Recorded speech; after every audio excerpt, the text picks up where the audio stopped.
Well, hey, Scott, thank you so much for being willing to do this interview. And you formed a little organization called Charity Water. I don't know if anyone's listening to this and hasn't heard of it, I'd be shocked. But tell us a little bit about Charity Water. What does Charity Water do, and what's the story behind it? Sure. Well, it does exactly what it sounds like. I was not very creative in the naming. We are a nonprofit organization bringing water, clean, safe drinking water to people in need around the world. Been around 15 years now and just crossed 15 million people with water across Wow. 29 different countries. That said, there are 771 million people who are drinking unsafe water today. So we're about 1/50th of the way there. Yeah, and you have kind of a crazy story. People see what you're doing today, but if they rewound your life, 25, 20 years ago, look a little bit different. Can you kind of give us the pre-story to Charity Water and then roll into how that actually started? Yeah, so I was raised in a very conservative Christian home. I was born in Philadelphia, raised in New Jersey. My mom became disabled when I was 4. There was a Hmm. carbon monoxide gas leak in our house that made my dad and I sick, but we were able to recover, and she just never did. So she was an invalid my whole life. I was an only child, caregiver role, doing the cooking, doing the cleaning, taking care of mom, taking her to the doctor. And, in that phase of life, I wanted to be a doctor myself. So if Hmm. you'd asked me as a teenager, what are you going to be when you grow up? I'm going to be a doctor. I'm going to cure mom and other people around the world. Instead, I became a nightclub promoter, Doug. So I moved to New York City, rebelled in a such a cliche way, and spent the next 10 years drinking, drugging, gambling, just kind of debauching my way through Manhattan nightlife.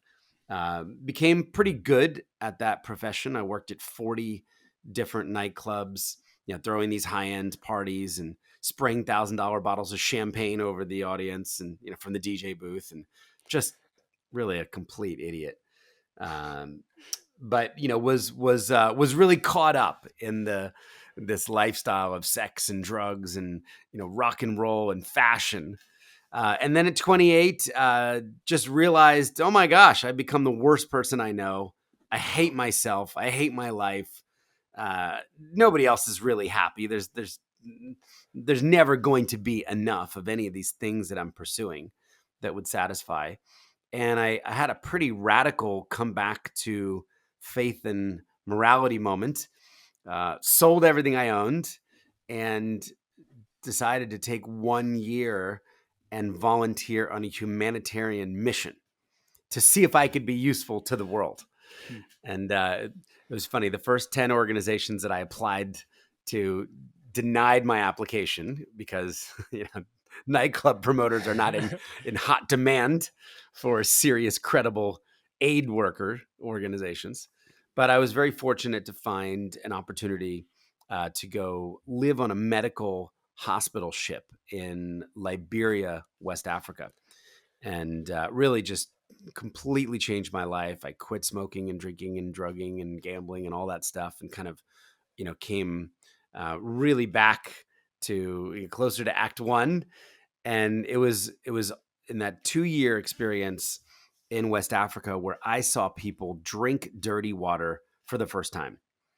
And I had just never experienced a human being, a child, drinking brown, viscous, diseased water. And I think the contrast was so, um, you know, noticeable for me because I had been selling bottled water in my clubs for $10 a bottle and just couldn't believe that 10% of the world didn't have the most basic need for life, for health met. So yeah, 15 years ago, decided I was gonna make that my problem, and do whatever I could to bring clean and safe drinking water to every single person alive on the planet before I died. And thought that raising awareness and money through a nonprofit would be the way to do that. Yeah, before we dive into more of the story of Charity Water from the beginning, I'm curious. You talked about you had a radical comeback in life, and You ultimately quitted drinking, drugs, gambling, all those things. What did that Well, journey look like? I'm just curious. I like my craft beer, so I Oh, yeah. in moderation, of course, but never touched any of the other stuff. Can you share more about that? And for someone who may be struggling with that lifestyle right now, what would you Yeah. tell them? Was it just finding a purpose bigger than yourself that got you out of that? What was it? And it was changing community, Doug. So Mm, I went from a community that celebrated dinner at 10, the club at 12, after hours and drugs at 5 a.m., and then popping Ambien at noon to come down and start it all over again. So mm, that whole lifestyle was fast. It was about sex and drugs and status. My heart changed, but I think I really also needed my environment to change. So I mm. went from that to a group of Christian doctors in Africa. It was Wow. not cool to smoke on a hospital ship. Nobody was doing drugs. I think you were allowed to have like one drink with a meal, as a part of the code of conduct. So my environment changed, and I really love that. It felt so much healthier. It felt so much more purposeful. Here were people who had come from 41 different nations as volunteers to use their talent, medical in most cases, in the service of others who had no access to healthcare. So I don't know that I would have been able to just, quit all that stuff while staying in the nightclub business. I think it Yeah. would have been almost impossible. So I really needed to change my environment as well. Yeah, and just out of curiosity, do you think if you didn't go through that season of the nightclub promotion, do you think you'd be doing what you're doing today at the level you're doing it? I think you could see that both ways. Sometimes I wish I had started Charity Water before I was, 28 or 29. Yeah. Actually, I started at 30. So it feels like 10 wasted years. That said, I learned a lot about promotion and storytelling and the transfer of enthusiasm during those 10 years promoting 40 different clubs, because that was really the job of a promoter. I mean, that was in our name. We were nightclub promoters. We were promoting this idea that we had the best party in all of New York City. And if you got past the velvet rope, if you got in past the one of us looking through the one-way glass, and if you spent $25 on a margarita or $1,000 on a bottle of Veuve, then your life had meaning. You had arrived.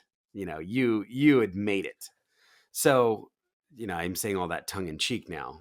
I think, for the last 15 years with Charity Water, I'm still promoting a universally good idea of clean water for all and celebrating generosity and compassion and kind of redemptive acts of service instead of, debauchery. So I was able to take some of those learnings into the work with Charity Water over the last 15 years. But Yeah. also, I think a lot of that time was just wasted. Hmm. And so you're 30 years old, you find what you want to give your life to. Walk us through, the start of Charity Water. My understanding is that when you started it, you wanted to change the way charities do charity. And I think you've accomplished that in the past 15 years. Talk about that journey. What did that look like in the beginning to where you are now? Yeah, well, I didn't have any experience. So I think that worked to my advantage in a way. I was Mm. not corrupted by any institutional philanthropic knowledge, or I just talked to everyday people who worked at Chase Bank or Mm. Sephora or MTV. And as I talked to people, I realized, wow, they were really cynical and distrustful when it came to charities. People told me they weren't giving because they didn't know how much of their money would actually, get there or impact anything.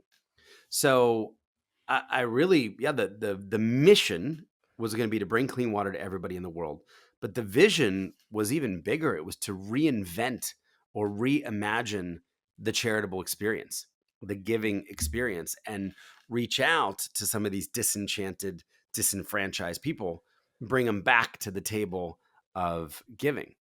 So yeah, the first idea I had was, could we find a way to give 100% of every donation that ever came in to the charity to directly fund water projects that gave people clean water?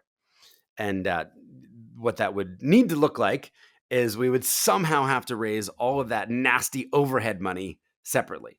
the staff salaries, the office rent, the flights, the Epson copy machine toner. This would be paid for by a small group of kind of visionary entrepreneurs or business leaders. So that was really the first big idea: two separately audited bank accounts, all the public money going directly to fund the projects, and then the overhead being paid for separately. The second kind of pillar or big idea was this idea of using technology to prove where the money went, let people see their impact. So we became, the first nonprofit to geolocate every completed water project on Google Earth and Google Maps.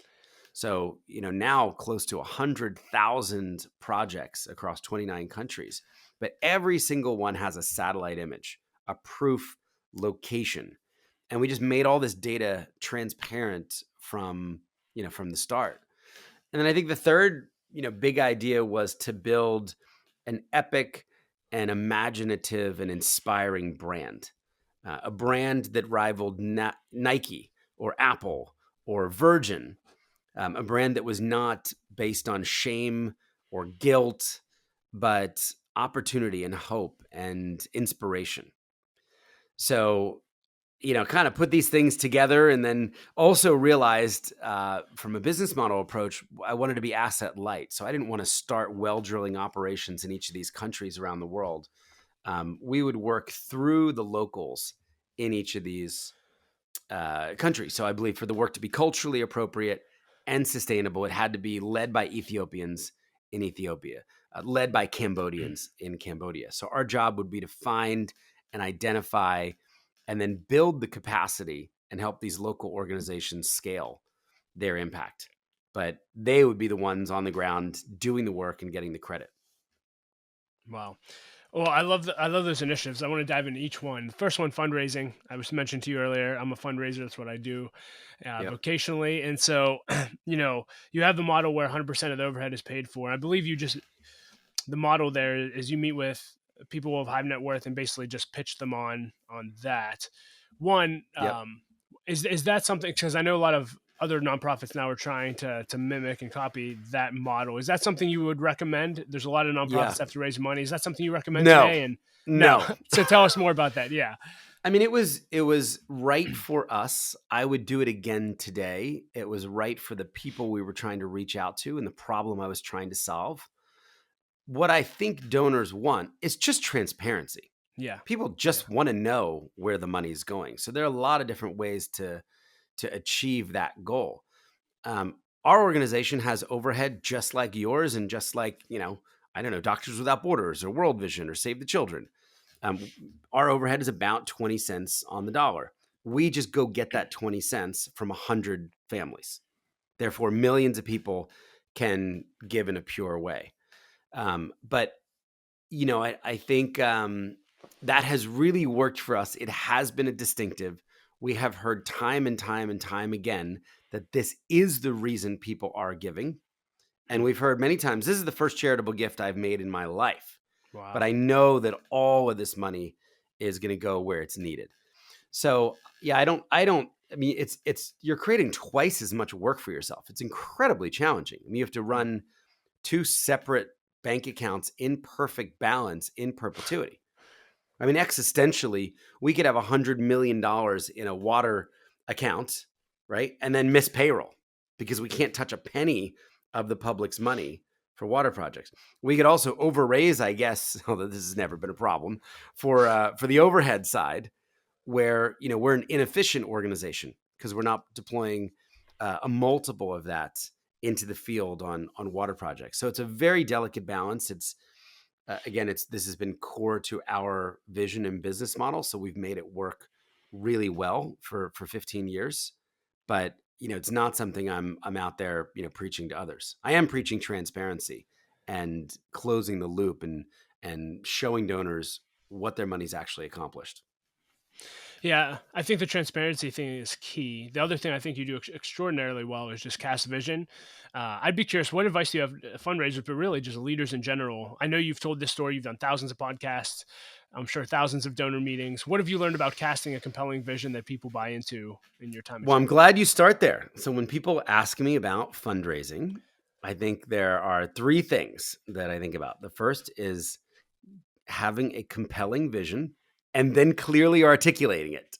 Yes. A lot of people have tried to tell us what their nonprofits do in like 19 sentences.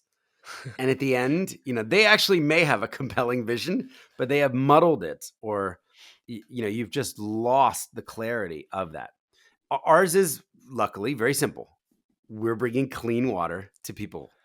Like, that's it. Like, clean water for people. Good idea. People need it. And then, should we need to kind of talk about all the statistics and all the problems that go with dirty water, all of that is there. But at the very core, it's a vision most people can get excited about. A world where every human alive has clean water to drink, has the most basic need for life met. So that's kind of the vision. The second is momentum. So I've found that Hmm. people want to be a part of things that are working and are growing. Donors don't want to save the day. They don't want to save, Sally's job in accounting when you've had a bad year. Donors aren't investing in stocks that are laying employees off and are, shrinking, right? So I think the momentum is really important. Celebrating the wins, talking about the progress that your organization is making, talking about the innovation, the new creative ways you are trying to solve your problem is really, really important. And the more you grow, the more you grow. And the Hmm. more you innovate, the more you innovate. So it almost becomes this flywheel effect. And then the third thing is generosity, which I probably could say the least about, but I just intuitively believe that donors want their organizations, or maybe even their representatives, the people that are representing those organizations, to also be generous, to kind of join them in generosity. So, I've got a lot of stories of how Charity Water has tried to do that over the years, but I think that's that's kind of a secret weapon that you can use. I Hmm. mean, my wife and I, I donated 100% of my book advance and all the proceeds back to Charity Water. We've now given over $1 million of our own money to Charity Wow. Water over 15 years. So when I'm sitting with a donor, I'm not asking them to do anything that I'm not willing to do. Right? Yeah. There's kind of a sense of eating your own dog food, and I'll use that at times. And sometimes people will ask me, well, have you? I'm like, yo, I did 3 water projects last year, and I'm asking them for maybe 300, and they can afford to do 300, and I could afford to do 3. Going back to the vision, and you talked about marketing was one of your key strategies. I'm curious how much of you casting vision is showing versus telling. So, I believe you used to, in the early days, you would just meet with someone and stick, pull up an iPad, stick headphones in their ears, and say, "Watch this." I mean, obviously, you were casting vision too. You guys do an incredible job marketing. I forget what I was watching the other day, but again, you just have a picture of like every well piece and say, for $10,000, you buy this. Yeah. How much has visual marketing played into your ability to cast vision? And do you have any advice there for nonprofits Yeah, or I mean, really early leaders? days, that guy would say show, don't tell. Now it's show Wow. and tell. I mean, it Okay. is, but I think even extreme. If I told you right now that 771 million people don't have water, so that's just kind of a mind-numbing statistic. There's no Yeah. emotional connection to that. You can't imagine 771 million anything, right? Units of anything, let alone people without water. Okay, 52% of disease throughout the developing world is waterborne. Okay, 82% of the people live in rural areas. Uh, every dollar invested into water yields $4 to $8 in economic returns. I mean, there's data, so much data to make a compelling case for water, but it's not emotional. It doesn't draw people in. Stories do. And I would argue, I could tell you a story, and then I could show you the water that the child in that story is drinking, and it will leave just such a visceral imprint. Could compel you to action far greater than disconnected numbers or even a story.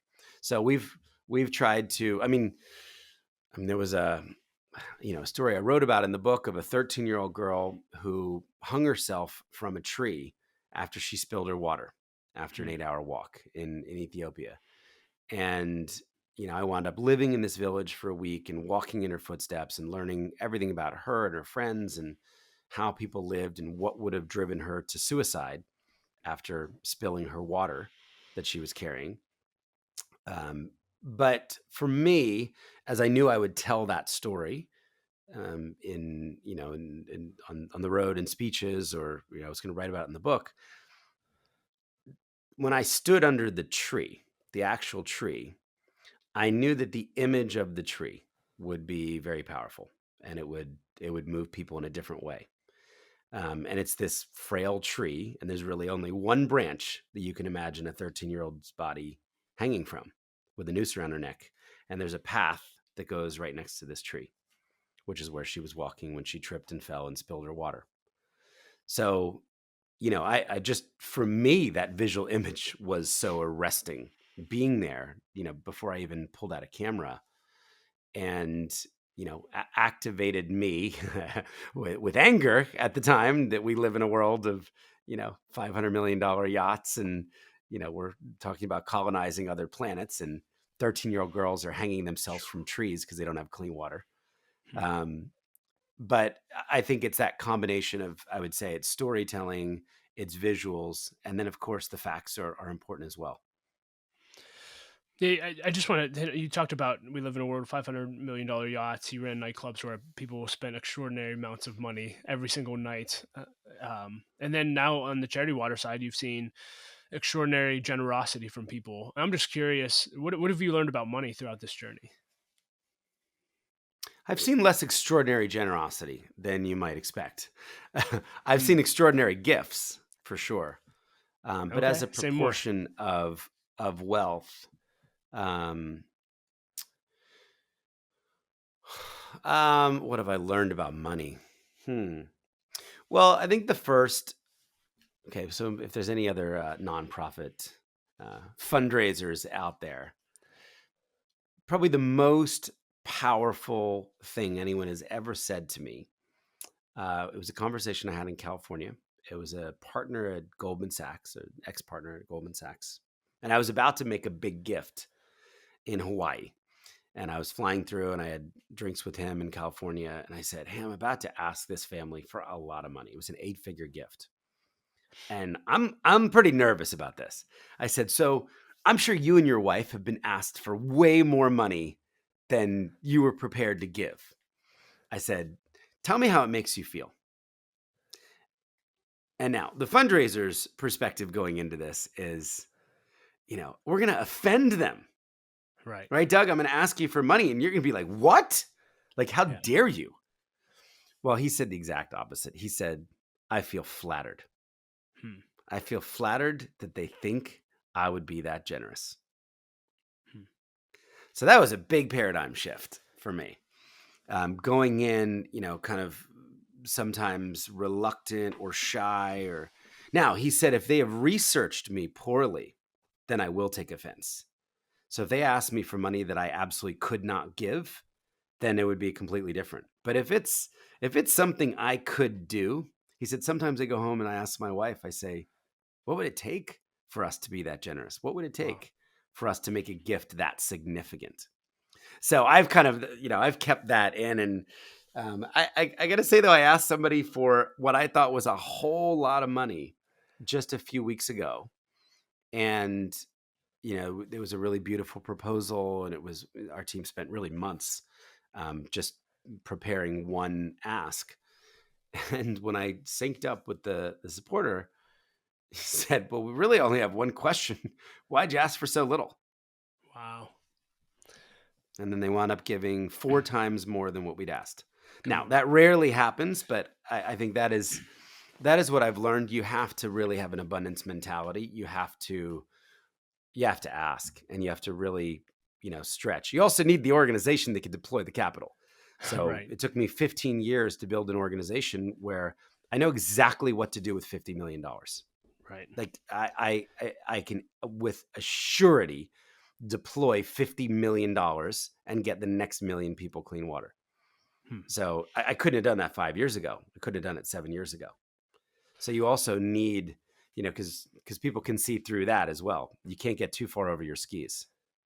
Yeah.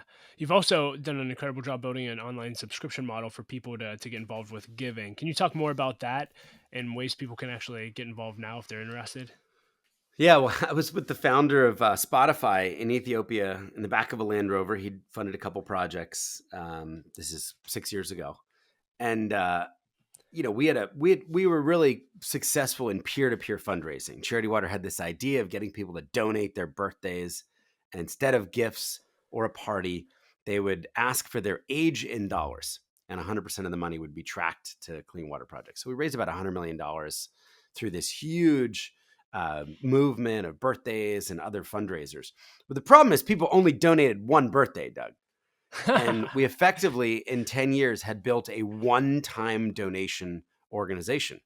Hmm. And I remember being in the back of the Land Rover with Daniel, and he's like, dude, your business model sucks. He's like, January Wow. 1, dark day of the year, right? You look back and you're like, we have to do that over again Yep. with different people.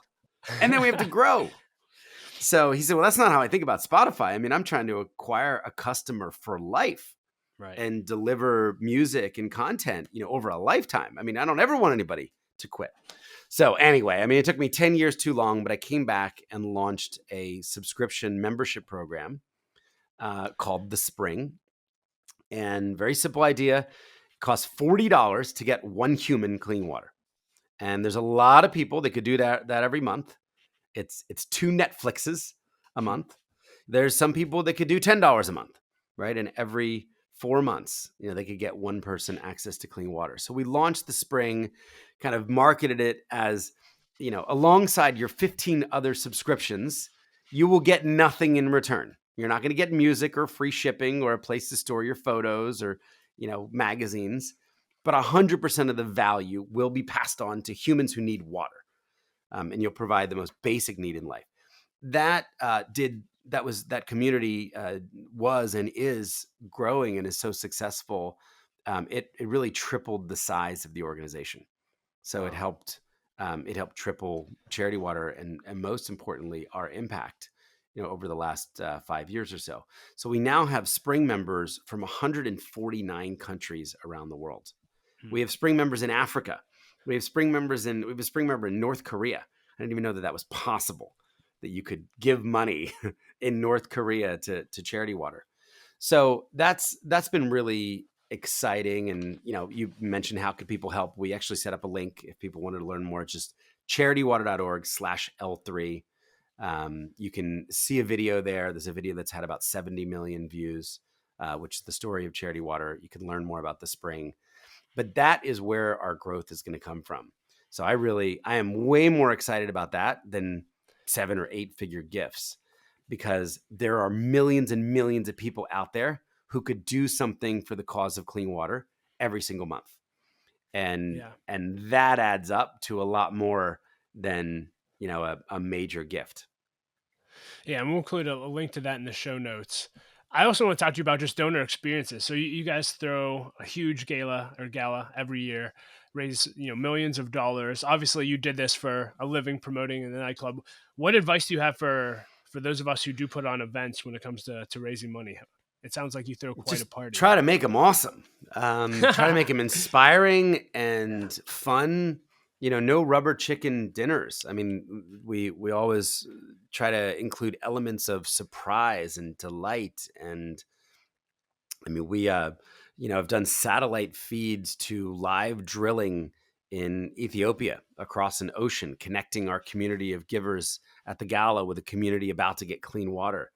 Hmm. We've synced 500 iPads to screens in this dynamic experience. So I think a lot of it just starts with having a really brilliant creative vision of how to take people through an experience. I mean, a visceral, emotional experience, not serving them rubber chicken and making, a bunch of keynote PowerPoint speeches and then asking them to, I don't know, bid on a signed jersey or something. Yeah. You don't do any auctions, No anything like auctions. that. Great Now you food, I'm can't buy guessing. anything at the gala. I hate the idea of buying something. You Yeah. have people in a different part of their brain. The Interesting. transactional, somebody's looking at a watch, it's like, oh, I would get that cheaper. They're price haggling in their own brain over every item that you would try to sell them. No, we're all about generosity. We want people to think about how they might be able to contribute in a generous way to impact change. I don't want them buying anything. Yeah. And do you do the ask at the end? And is everything there that night? Is the ask just, Everything's that night. hey, Yeah, the here's what we whole can do? night leads to the ask. The Right. whole story of the night leads to a certain thing that we can all do together in this room in the next 15 minutes. Wow. And I mean, sometimes I think the last time we had a goal of 5 million and we wound up raising 7 million. So sometimes we do more than we hoped we would achieve in that night. But it's always very specific. We're launching a new country where we found 1,000 wells that are broken and need to be rehabilitated. Wow. And we want to leave tonight with all 1,000 paid for example. And sometimes you Yeah. get to 1,300 or 1,500. Hmm. This is a leadership podcast. I want to talk a little bit about leadership. What have you learned about leadership over the last 15 years of leading Charity Water? I just think integrity is the most important thing. Staying true to your values, knowing, just not compromising the the way you do things is so much more important than whatever that is you're doing. The actual Hmm. kind of task or tactic. Um, yeah, I mean, and I think you just got to show up. I saw the 27-year stock chart of Amazon the other day, and oh, it's fantastic. In the first 20 years of Amazon, 7% of the value was created. In the last 7 years, 93% of the value. That's crazy. So if Jeff Bezos had tapped out in year 20, he would have left 93% of the impact, and that's just realizing market cap off the table. So I guess the lesson there is things take time. I am massively frustrated that we have only raised $700 million in 15 years. Hmm. This is a fraction of what is needed to bring everybody clean and safe drinking water. It's a fraction of what we should have done with all the generous people out there, with all the capital, latent, inert capital in the world. And we've managed to raise $700 million and help 15 million people. So, I'm very much focused on the best. It feels like we're in the second inning, Hmm. and that the best is certainly yet to come. If you could go back and meet with yourself when you started Charity Water, what three things would you tell yourself for the journey ahead, or maybe something you would have done differently? I find it very hard, Doug, to look back. My brain doesn't really do back. I really spend. I mean, it's hard for me to be in the present, to be Wow. quite honest. I mean, I lose my keys and wallet, and I'm definitely thinking a lot about the future. One of the when you frame it in mistakes, that's a lot easier. So data, CRM, systems and processes, totally botched that. There was a point where I think we had like 1 million donors in an Excel spreadsheet. We just never stopped and took the time to invest hundreds of thousands of dollars in sophisticated systems and data architecture. And we've been paying the price over the last few years, doing that when we're already at scale. So those projects are happening now, but boy, I wish I had done that a lot earlier. And I think that looked like hiring the right people and then investing in that. And when someone says, "Hey, would you like to spend $250,000 on a Salesforce integration, or do an event, or hire a few new employees?" Right? The CRM integration never happened. That's hilarious. And we actually would have, had we slowed down a few times, had we invested in those critical systems and architecture, I actually believe we'd raise more money. Wow. We Were would have there had to any go other? slower to go faster. Oh, Yeah, that'll preach. Were there any other pivotal moments or failures that ultimately led to a success? Any fun stories? I wrote about this in the book. We got sued once in like our third year because we had raised a bunch of money from a company and deployed 100% of the capital in Kenya. Didn't really know what we were doing early on, so we were just relying on the expertise of our partners. We had communicated no risk to the company, and 50% of the wells were unusable because they had such high quality, such high fluoride content, Wow. naturally occurring fluoride, which, by the way, is very common in the Rift Valley. You get about 1 out of 2 to work. Um, but because we were such a young organization, the company kind of felt ripped off. Like, hey, we got 50% of what we paid for, and it wound up being settled with a really positive resolution for Charity Water in the end. But it was a huge learning that we needed. I guess it challenged the initial assumption that all we needed to do was be good at awareness and raising money and let all the other good water orgs just do good water work. Well, it turned out like half of them were doing really bad work Wow. or mediocre, subpar work. So we needed to build a whole business unit of our own water experts and hydrogeologists and auditors to so a whole new business, or really half of Charity Water was formed through that really uncomfortable, bad situation.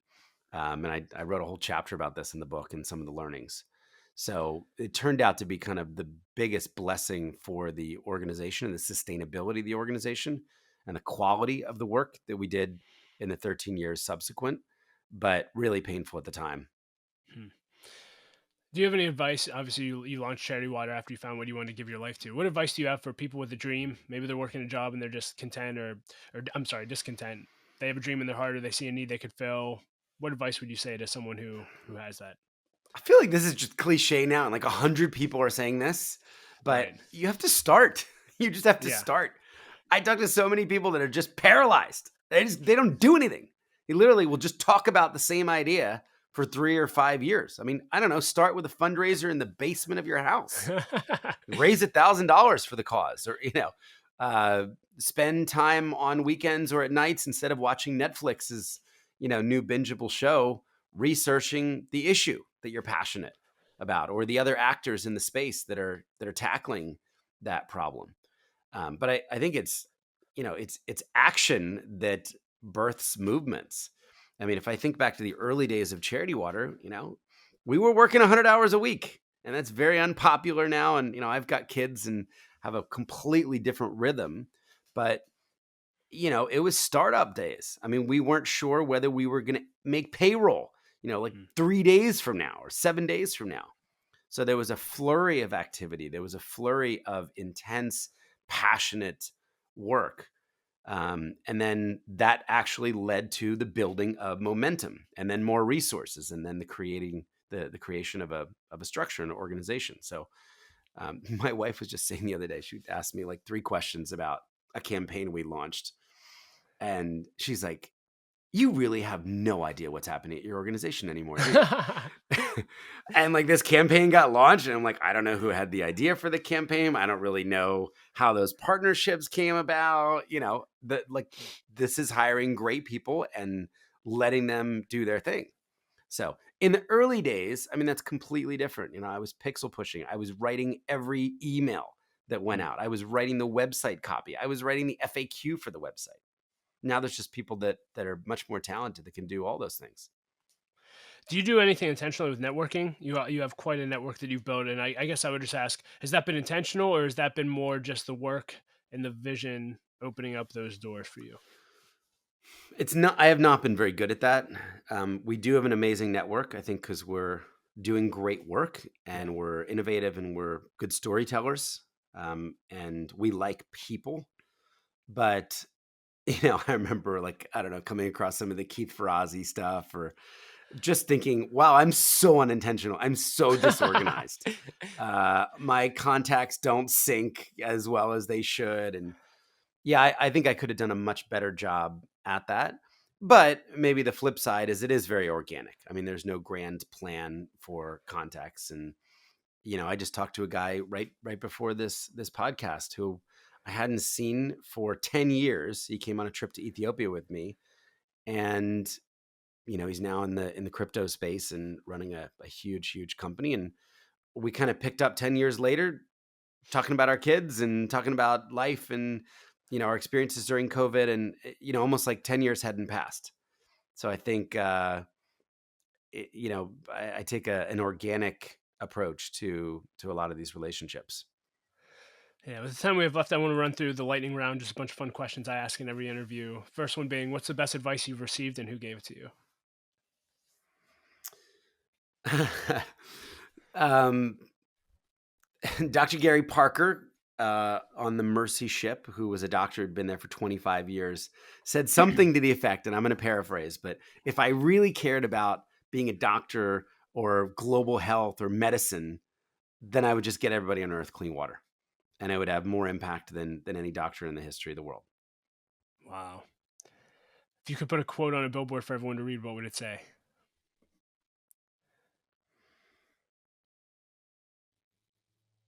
Give more. Love it. What do you wish people knew about your journey that they may not know?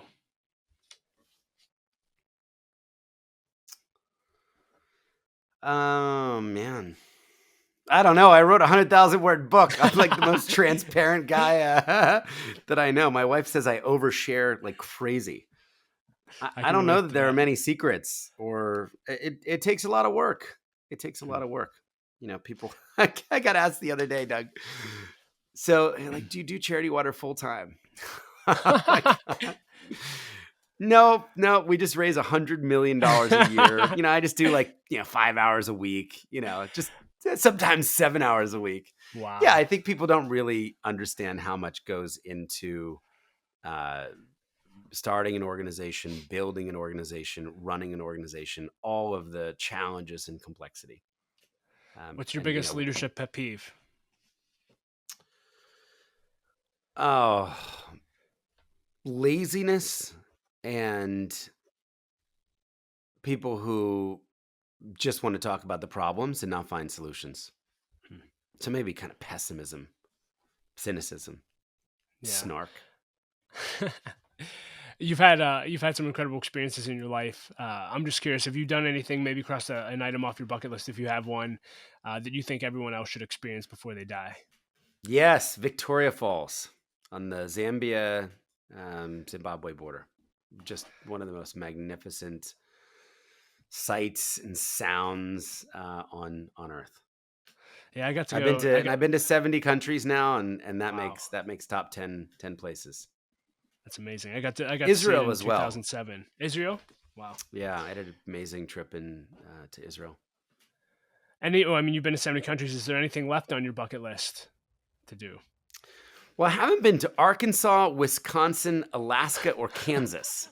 So I'm actually Nice. focused on the 4 states that I have not been to, and I'm hoping to I don't know, get invited to Alaska to speak or something. That's awesome. Well, if anyone's out there in Alaska, hire Scott to speak. Um, I know you don't like going back to the past, but I am curious. I always like to ask if you can go back and have coffee with yourself at any age, what age would it be, and what would you tell that Scott?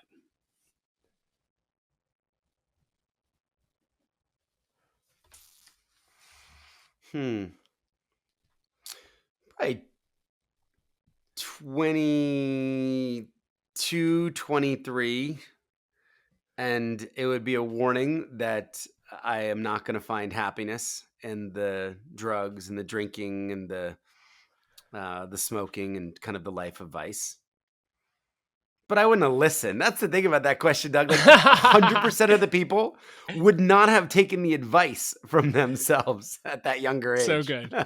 We all knew better, but people were trying to give us advice. We just didn't listen. And at the other end of your life, you've left quite a legacy already with what you've done through Charity Water. What do you want to be remembered for? What do you want your legacy to be? Yeah. Great husband, great father, great friend, and generous. Hmm. Anything else you want to leave leaders with today? I don't know. We covered a lot. Check out, yeah, and if anybody really, one way people can help is just to learn more about our story and share the video or join the spring. So check out the page we made for you guys, charitywater.org/L3. Well, Scott, thank you so much for adding value to me today and everyone that will listen to this. And again, thanks for everything you do to change the world for thousands of lives every year. Thanks for having me.